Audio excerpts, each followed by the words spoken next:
and welcome to Train World TV Live. And tonight we have a very special episode. It is going to be Tier 4 Tuesday. And we have Intermountain Railway, and they have some beautiful engine locomotives. How you doing, Intermountain? And why don't you go around and introduce yourselves? Great. I'm Ron Angstead, and I'm the president of Intermountain. And with me is Lee Ryan in the production side of things. Yeah. Very cool. Nice to meet you guys. And today we're going to talk about your beautiful Tier 4 locomotives and a brand new announcement that you guys shook the train industry ground waves. And I think everybody listening in are going to be really excited for these paint schemes. And who better to share that excitement with than Tony Cook from Model Railroad News? And I'm sure you'll be seeing some article that he's going to be typing up. And Tony, you want to introduce yourself as well as Shane as well? Thanks, Ken. Yeah, I have Tony Cook here again with you from Model Railroad News Magazine. And I've got my assistant editor with me here today because he and I are the ones that go out and shoot all those prototype pictures in the Kansas City area and thereabouts. And we're going to show you some prototype shots today of some of the stuff that's out and coming out for those Tier 4s from Intermountain. So, and I've got some awesome model shots that we did recently too. That's awesome. Now, you're Ron, I guess, and Lee. So your Tier 4s. This is the new second batch that just came in, correct? That's correct. Yeah. All right, and you guys got BNSF, CSX. I think NS, UP. Did I say UP? Well, Lee, why don't you tell us what we've got coming here? So shipping now is the BNSF, the Union Pacific, and the Canadian National. Canadian National, that's the one I was And missing. then shortly we'll be shipping the CSX and the NS. Gotcha. Very cool. And some of these road names are already sold out, and people are just really gravitating to these engines. And you guys want to talk about, I guess, these Tier 4s and just all the details that these have? Sure, yeah. I'll grab the BNSF here. So, I don't know how well this is going to show up. There we go. So the biggest feature change for this run is going to be up here on top. This is the new angled exhaust hatch. Our original run came with the box exhaust hatch, and CSX hit a loader of some sort with theirs, and so they went to GE and they made them change it so that it doesn't hit anything. So that's the biggest change from the previous run to this run. We also made a change, and I'll show it on a different model here. The chains on the side now do not attach to the walkway. If I can get my pointer in the right place. Now you got your focus. There you go. So now you don't have to remove the chains if you need to remove the shell. So the body just comes off by removing the couplers. That is the nicest, newest feature. And of course, we also improved the colors on the flag a little bit. So they're a little see-through etched metal grills just like before, and it's hard to see on some of the lighter ones. I'll show it on the CN here. You can see the X bracing in behind the grill. Yeah, you can see it there. Yeah, right in there. Very cool. So that's one of our neatest features there. The CNs also come with the red DPU light. CN uses that instead of turning on the headlight dim like in the United States. It's kind of hard to see on top of the ditch light there, but those operate opposite direction so that you can run them on the rear end of your train and have it correct. And Here, Ken, why don't I pop up some pictures? Yeah. Because I think I've got them that'll show those. That's the good part of Tony. He's got all these high res pictures and Oh yeah, very well done. And I didn't realize, I got to looking at these the other day, and I was looking at the prototype. This is a buddy of Shane and I's that lives up in Wisconsin, Mike Ostertag, and I'm looking at this shot and I see the red light above the ditch light, and I remember, oh yeah, that's something Canadian. It's like, I wonder if they got that on the model. And sure enough, there it is right on the model. And so that is sharp that they did that. And again, as I mentioned, these are the angled exhaust this time, and that was because what, CSX banged into something. We talked about that just recently, Shane, and we weren't sure why they did that, why they changed the design, but that's the reason, huh? That's it. CSX hit a loader, and so they had to go and change it to match the angle of the big radiator cab roof there, right behind the exhaust. And this see-through is awesome, and I've got another shot here. There's another feature on the Canadian when we get to it. This shows this is another thing now. You know, Kim, we talk about all the road-specific stuff, and I think this is something that gets past folks at times. Look at the antenna arrays across those 3 road names. I mean, you think of, you know, a firecracker or a skate antenna. It's like, no, that was your grandpa's antenna. It's like, look at the BNSF and the Union Pacific units, those are PTC antennas.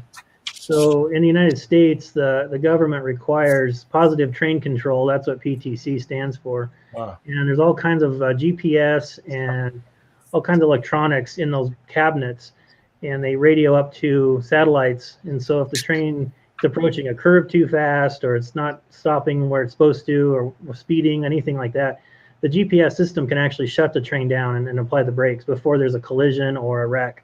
So that's required now, and it's still not fully implemented, but railroads are converting locomotives as they can, and anything new that comes out has it. And one unique thing is the BNSF models have 2 different types of PTC antennas. So we did those road number specific, and you'll see that on each one. There's 2 different styles, a little different. And I think the one in the photo is the same one I have here on the table, but there are 2 different versions. Union Pacific and Norfolk Southern use the same one, and then up in Canada they use the older version, which is all that little white antenna behind the big square one. So it's a lot different. Different railroads use different boxes, different brands of PTC, but it all kind of works the same way. Very cool, beautiful.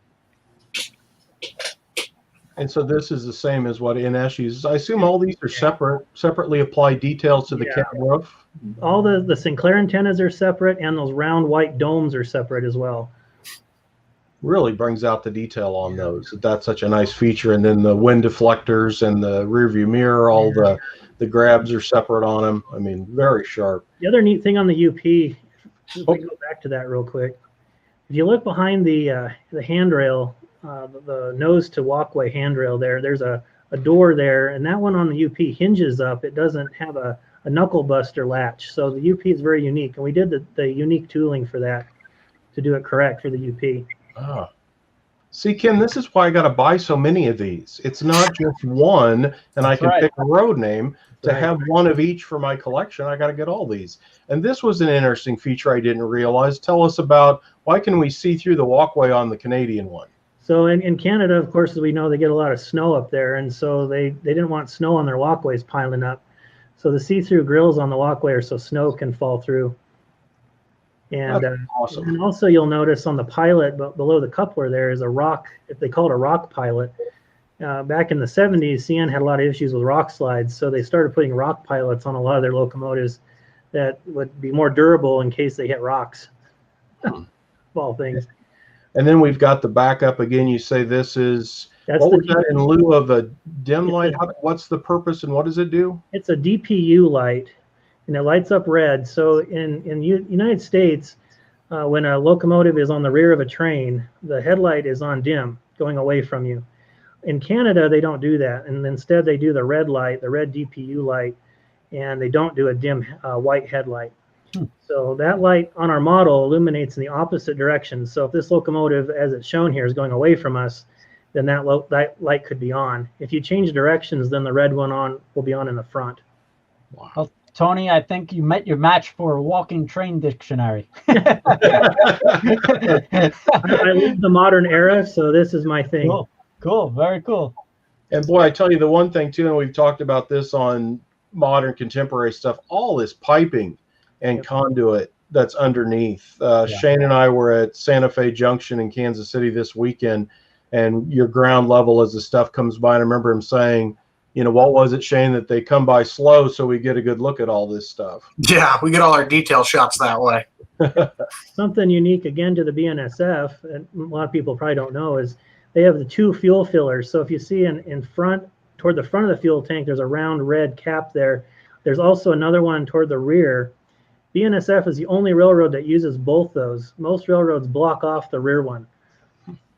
And I don't have a reason for that, but that's unique to them. Wow. And then the see-through section, this is all etched metal, or is that these sections, what is it made of? It's all etched metal screens. Etched stainless steel. And perforated. And then your pilot steps are see-through as well, I believe, right? They are see-through, yeah. And again, that's another change. So on the BNSF units, all the American units, they're round holes. And on the CN, they're rectangular holes. Oh, wow. And then I noticed this door, the BNSF has a window, and the UP did not? UP doesn't do the window. A lot of that comes from having an accident years ago where a lot of mud came through the cab, and so they don't do the window anymore. They actually got rid of the windows on most of their locomotives. Wow. I tell you, you guys really did a beautiful job on these. Really nice. And one thing, James Wright did a video review for you guys recently, and he also talks about the pulling power on these. Just the motors are really good. So it's really good traction, and it could pull a lot of freight cars. It's and they're really beautiful, well done pieces. Just really nice. Absolutely. Thank you. I think we've tested it out about 70 cars, somewhere in the 5 ounce to 6 ounce range. So yeah, they're workhorses. Well, Tony, I think that could pull quite a few cars that you have in your collection. I believe so. I do, yeah. And I love this upgrade, the chain situation. I remember we reviewed these a year or two back, and I remember that was the only thing that was a little bit touchy with them, was getting the shell apart and keeping that chain to the truck. So that was a wonderful revision to change on it, because it's now a part of the frame or truck, so it's not connected to the shell. It's only connected to the frame. You know, and this is an example, guys, and Ken, you know this better than anybody, but if you get customers that share comments with you and constructive criticism, and you share that back to us, or the customers respond to one of our customer service agents and share these comments, we take it serious, and we take it into our group meetings and talk about whether or not it's a practical opportunity to make a change. And this is one of those examples that we got some feedback, and our end users expressed that it would be an easier product for them to work on and access. And Lee and the rest of the team went to work and figured out how to do that and actually improve the model as a result. Yeah, really nice.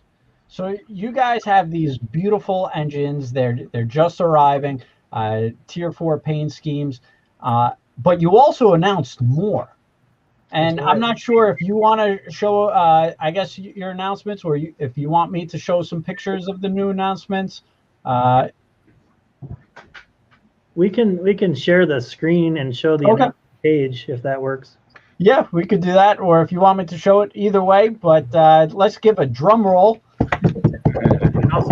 Okay, here we go. I'll show it here. This will be easier. Well, here we go. This is the new page. And we're going to do the KCS, Kansas City Southern units, and the Southern Belle paint scheme. And then we have a whole bunch of CN for our Canadian friends. We have the 100th anniversary unit with the 100 CN in the red block.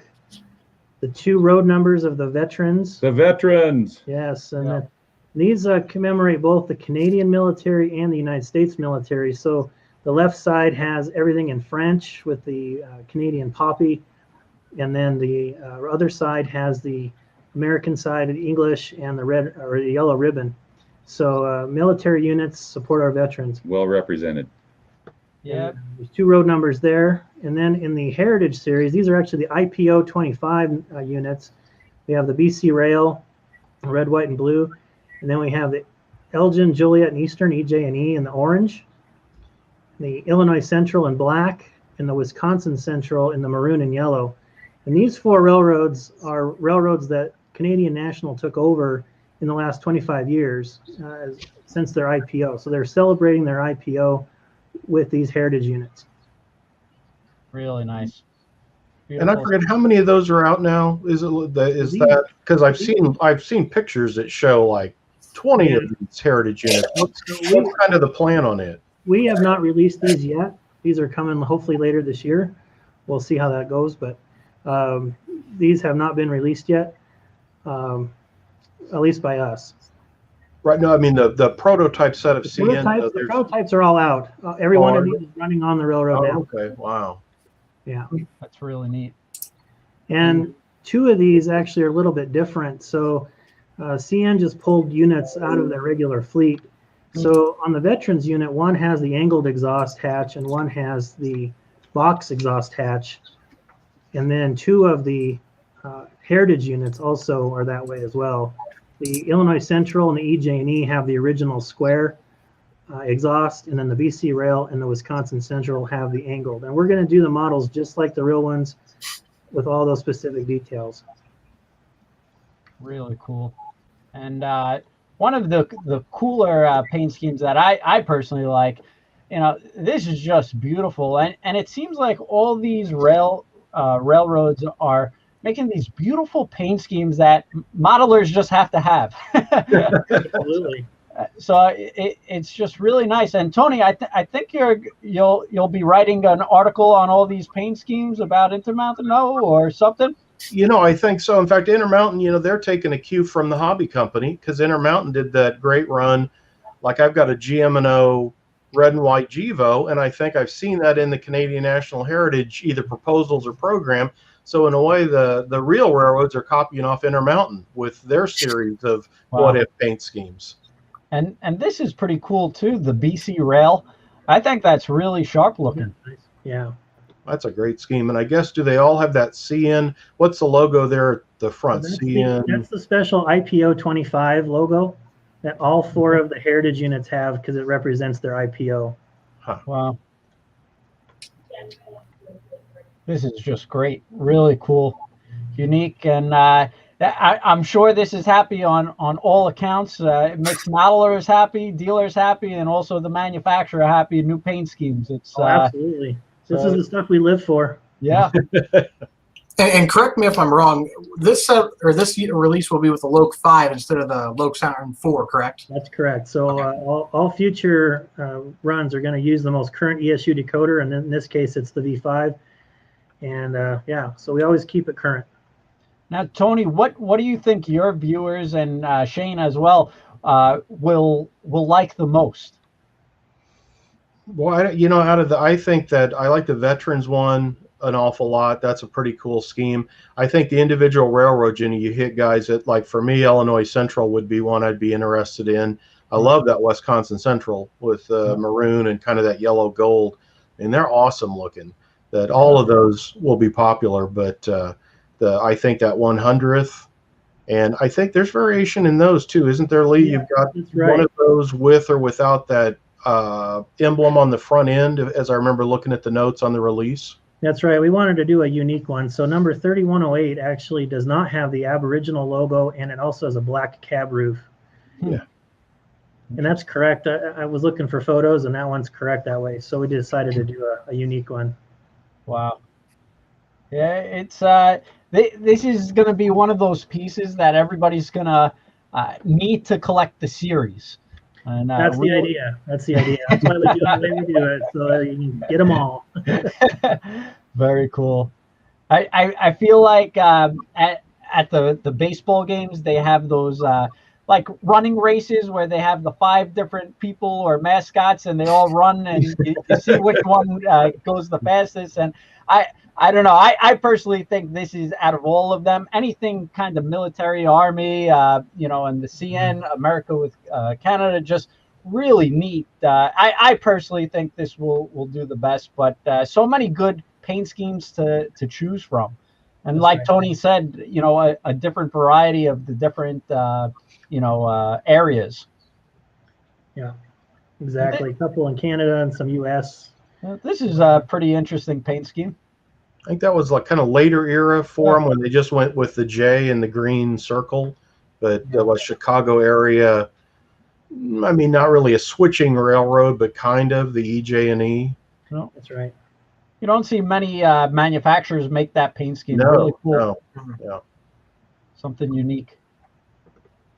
I've always said that BC rail, the red, white, and blue, I think is a really sharp scheme, and it looks fantastic on that Gevo. Yeah.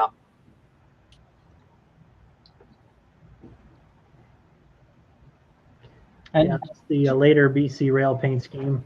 And Tony, I got your magazine Saturday, and I tell you, every time I get it, I got to open it up, take my time, and on the back page also, you got the Intermountain Head, and I saw that. And quite honestly, this is how I order things sometimes. I saw that ad, and I see the auto racks are coming out again, and just the beautiful paint schemes, the CSX. Actually, I called our sales rep to see if they add any extra, if I could get any more, and just off that picture alone. So your magazine, I just read all the time, and it's just a lot of information on it for sure.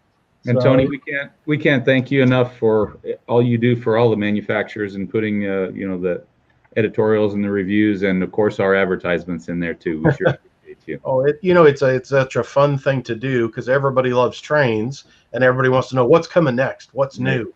So for Shane and I to get to be part of that is just, it's not what's going in this issue, what can we not fit in this issue that we run out of space again. Well, that issue right there was loaded, man. There's a lot of good stuff there. There's a lot of neat stuff in it. Ken, you've missed though, Shane and I are Kansas City boys.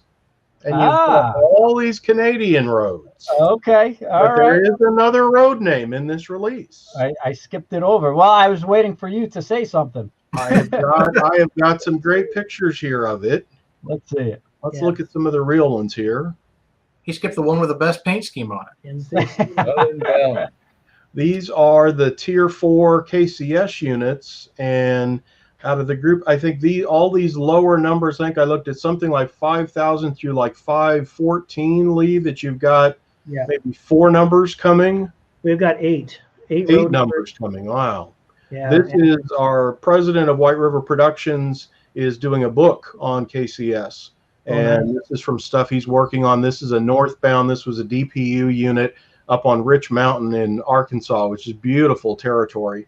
And this one is a little bit weathered condition, but there is brand spanking new. In fact, there's a big red and black Intermountain box that the drone, I had to crop it out of the picture so it would look like it. But there's 3 of them right there. And look at the awesome roof thing. We never get that vantage point. In fact, you saw them think, oh, the roof is silver. I didn't realize that. But man, look at that in the detail. And I see again, is that an antenna style that matches maybe UP? It might be closer to BNSF. I'd have to go back and look, but we'll get that as well. And something that a lot of people don't know on KCS is the colors are red, yellow, obviously, but then Brunswick green. So that dark stripe on the bottom is not black. Yep. And so we've represented that as well in Brunswick green, very, very dark green.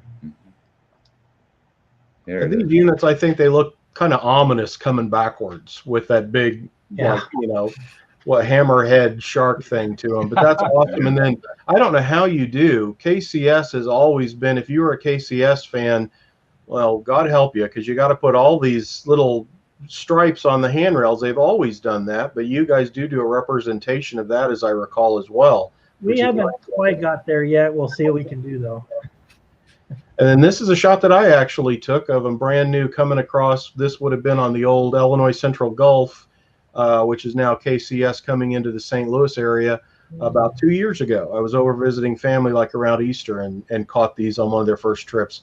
And if you really look, it's one of those Brunswick green, don't you think, Lee, is one of those colors that at first you know it's black, but then when you tell somebody, no, it's Brunswick green, and then you really start looking, you're like, yeah, that's not black. Yeah. It's not the same color as the fuel tank. It looks different. It's a beautiful shot.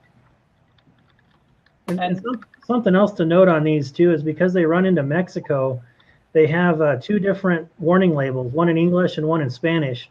And we've represented all the little warning labels all the way down both sides. And if they're on the roof in the proper language, I dare you to try to read them. We have translated the English to Spanish, so it all is accurate. And and in the CN units, everything is English and French. So we represent all the labels on the micro printing, and it's all there. So it's a lot of work, but we've Get your Optivisor out Get your and double check. Optivisor. I guarantee you it's correct. We've done it all. It's words. That's one thing I'm always super jealous about as an N-scaler. When we review these HO models, just the level of detail you guys can get packed into these models. And like you said, down to the warning labels, having proper, proper language and all that stuff. Just amazing to see what you guys can pack into the stuff in HO. Yeah, that's true. Absolutely. I don't know, Ken. I think I need 3 of these KCS units now that I really think about it. Well, Tony, I was going to say, this may be a rare model. Who knows if they'll ever make this paint scheme again? Oh, sadly, yeah. After the merger. Yeah, we were talking about that, after KCS coming back with this Bell Heritage years back and how neat it looked. I don't know. Yeah, we don't know what will happen with what the CP, what is it, Kansas City Pacific, what is it called, Shane? Kansas City Canadian, or was it Canadian Pacific Kansas City? I think that's the name, yeah. It doesn't roll off the tongue well for me yet. But yeah, right. we were driving past one of the KCS lines the other day, on Saturday when we were out running around to the shops. You said, there's the KCS line. I said, no, that's CPKC. Very cool. Now, are you guys going to try to get the real pictures of these engines out there, Tony? Yeah, in fact, this article, you may have seen the announcement last week. White River Productions acquired Diesel Era magazine, and I'll be the managing editor for it. And cool. This is going to be in one of our first. There's one more edition coming out from Paul Withers, and then I'm working on a first for White River that'll probably go to press in May and be out by late May, early June. And these KCS Tier 4s will be in it as well. So, and that was always one of the great things about Diesel Era is, the minute a model is announced, one of the first things I do is, man, did Diesel Era ever cover that? And where can I get pictures and find out more? So, so you kind of got an inside scoop now. From development to delivery, we can cover your models. Yeah. Very cool. That's great. Nice.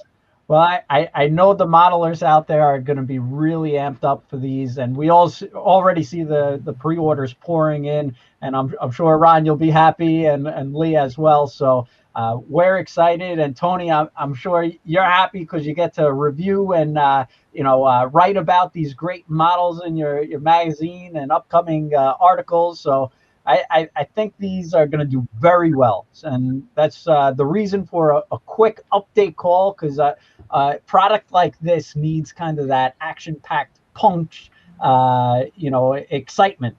So, and we got 2 ways to get them, right, Lee? I can get them. Obviously, Shane mentioned the ESU, but what's the standard version comes DCC silent? It's DCC with a Loc Pilot, ESU Loc Pilot 5. We don't use low-end, cheaper decoders. We use the regular decoders from ESU.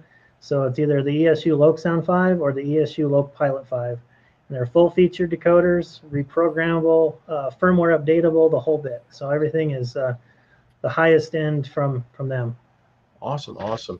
I've got all these posted on modelrailroadnews.com, and you can check our Facebook too for pictures on these prototypes as well as that upcoming release. And the reservation, how long have we got to make our decision, Ken?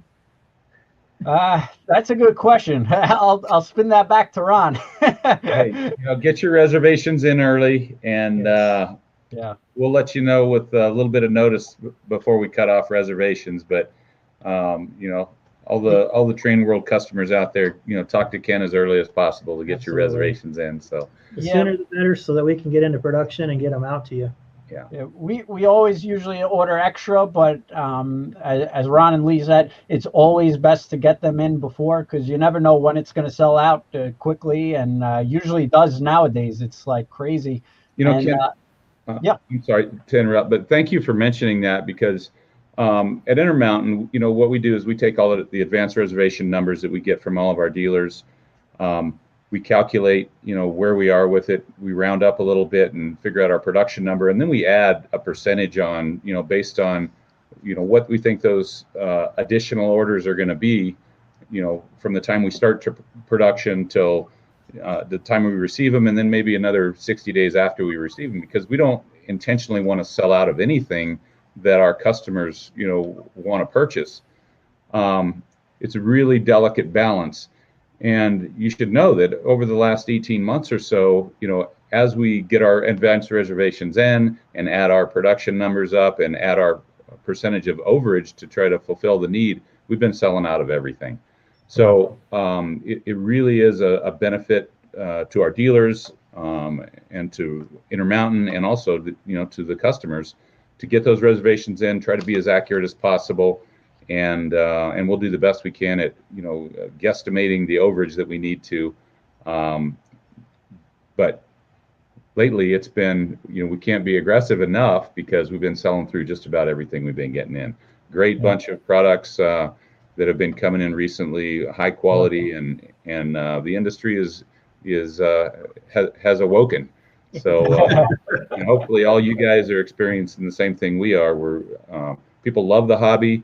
Being home a little bit more and a little more conservative in how you're spending your expendable income and things like that. People are really focusing on the greatest hobby in the world and spending their money on their layouts and their collections, and I think we're going to experience this for a while. I don't see it slowing down anytime soon. Awesome. Don't you agree, Ken? It seems like the hobby's really been in a boom, and a lot of these video things and stuff. I mean, to your credit that you've been doing, it's amazing the connections everybody's making. And the more you know, the more you find out about, the more fun it all is. So yeah, it seems like the hobby's like shifted into a higher gear in the last year or so. I think you're right. Without a doubt, and Ron and I were talking before the show, it's unfortunately COVID happened, but a lot of people were forced to stay home and stay inside, and find a hobby inside that they could do indoors. And model trains is one of the best hobbies you could do indoors. So it's been great for everyone in the industry. And Tony, likewise, being on the videos, the magazines. Now the train industry slowly but surely has been getting into more social media, where we can access and reach more people. And years ago, it was only like everybody just wanted to do a commercial, which would be millions of dollars for everybody. But that was the one bright idea. But now, with social media, these virtual live events and the virtual train shows and everything, it's very accessible for everybody out there. So I think people are really learning about our hobby, and shows like this, that talk about this great Tier 4 product.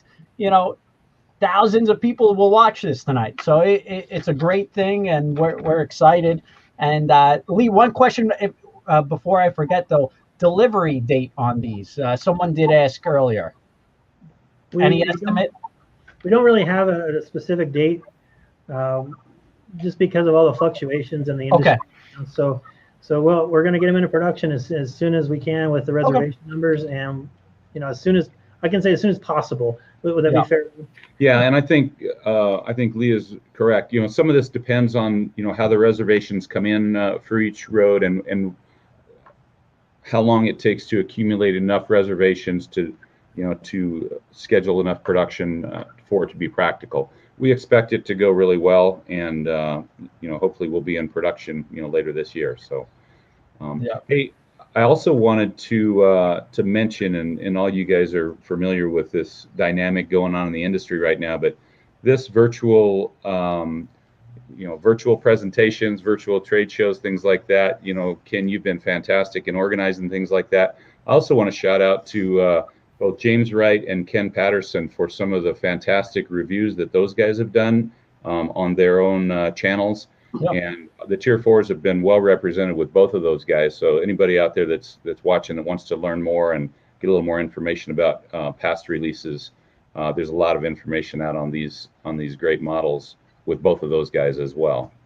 Yeah, James actually did a great review, and I actually planned on having him on tonight, but he's actually has some good news, I guess, in his personal life. So he'll be, I guess, if he wants to share that in a video, you'll find out soon. But he did a great video, and I'll just show it. He mentioned we could share it, but he just goes through the details. Just really nice. And he's got that high quality camera where you could really see all the details.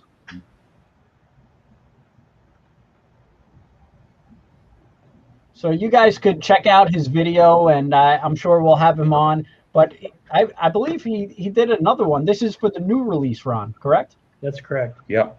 Oh, that's great.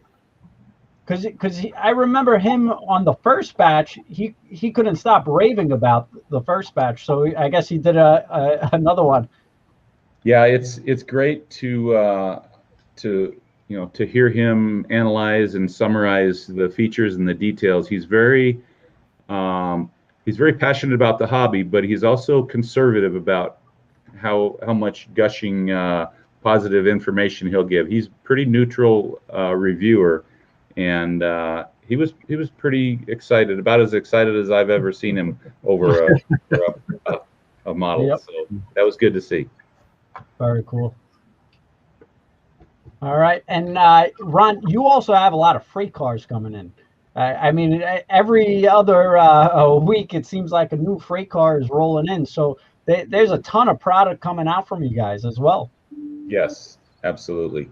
And you can check that out on our website.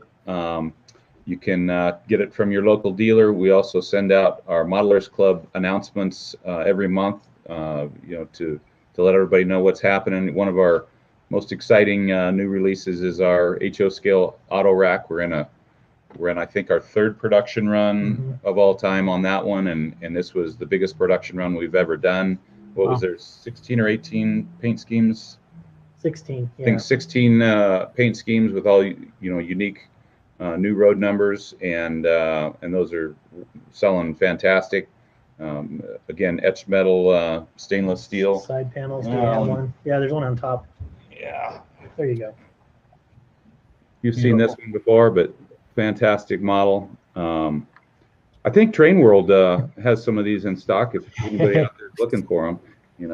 Yeah, I tell you, there's a lot of companies making auto racks right now, but everybody raves about your auto rack and the etched metal, just the see-through. You guys really went above beyond with the details and really started the clamoring of what it should actually look like. Just really beautiful stuff. Yeah, thank you for mentioning that. Yeah, those panels look tremendous, and then the ends have been enhanced too in recent. We did a review, I think, was it maybe in the March issue, Shane, and we've got some big close-up shots. I think the Rio Grande or the BN, showing the clamshell doors. The doors are positionable. They're a little bit delicate, but they're positionable, and so if you're doing a scene or something like that, you can show them open, or it's really nice. Put your in.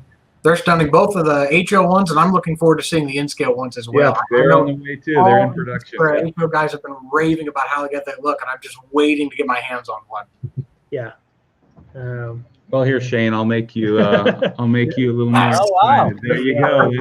There's the N-scale one. Wow. This is a co-op manufactured product with Fox Valley Models. Nice. Yeah, fantastic tooling. Again, these etched stainless steel panels are just unbelievable. You can see my blue shirt. Yeah, I love that see-through effect to it. Whether you have cars to put in there, I know a lot of guys are getting into it with the 3D printing now. You can 3D print a lot of cheap generic Ford Focuses or whatever car you load them in there, and then have that nice silhouetted see-through.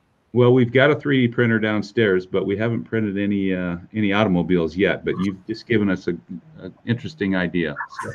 They look great. They really do. Although I'm going to say what you always say to me, Shane. Whenever we go into a hobby shop or anything, or he's looking at trains, Ken, I always get told, I'm looking at HO, he's looking at N. He goes, oh, you're looking at all those oversized trains. I'm like, no, they're HO.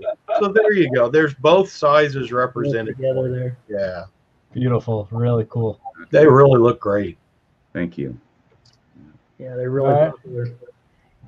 And special runs from Spring Creek and Otter Valley Railroad as well. Also done. Great point. Spring Creek did a beautiful blue rock car. Powder blue Rock Island. And Otter Valley did a nice faded CP and the CN. Very modern. I wore my Rock Island powder blue shirt. Very cool. Don't miss out on those as well. All right, well, guys, thank you very much. We really appreciate it. And don't forget, you could get all your Tier 4 engines and also pre-order the new paint schemes. And we thank you so much. Tony, thank you. Shane, thank you. Ron, Lee, it's a pleasure.